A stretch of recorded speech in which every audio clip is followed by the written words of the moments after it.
В просторном зале, обставленном тяжелыми золотыми шторами и сверкающими люстрами, царила напряженная тишина. Дорогие часы на стене отмеряли секунды, а каждый взгляд был устремлен на мужчину в белом одеянии, сидевшего во главе стола. Шейх-миллиардер, человек, чье слово решало судьбы целых корпораций, листал документы с выражением усталой досады. Он уже час пытался понять суть сделки, но никто из присутствующих не удосужился пригласить переводчика.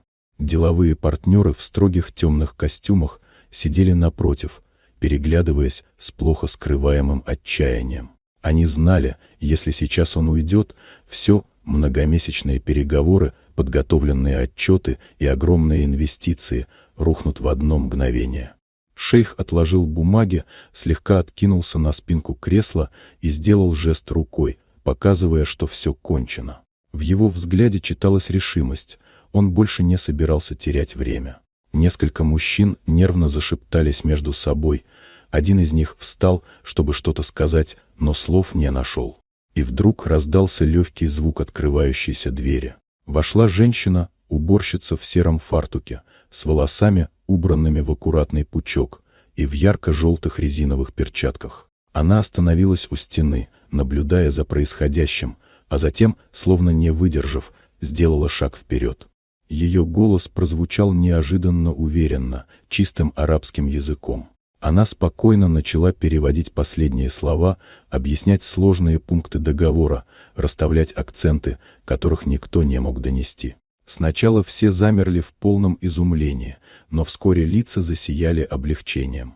Шейх поднял на нее внимательный взгляд, и в его глазах вспыхнул интерес, редкий момент, когда он видел в чужой стране уважение к своему языку и культуре.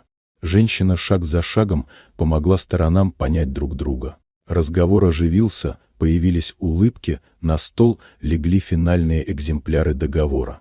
Шейх, склонившись над бумагами, подписал их широкой размашистой подписью, а потом поднялся, слегка поклонился в знак уважения и покинул зал.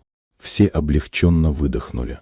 Партнеры переглянулись с благодарностью и удивлением, а женщина в фартуке молча сняла перчатки, аккуратно сложила их в карман и тихо вышла.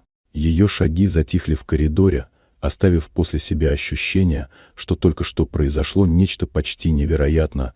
Судьбу крупной сделки спасла та, кого никто даже не заметил до этого дня. Вот такая удивительная история. Дорогие друзья, если вам понравилось видео, поставьте лайк, а также подписывайтесь на канал, впереди еще много интересного.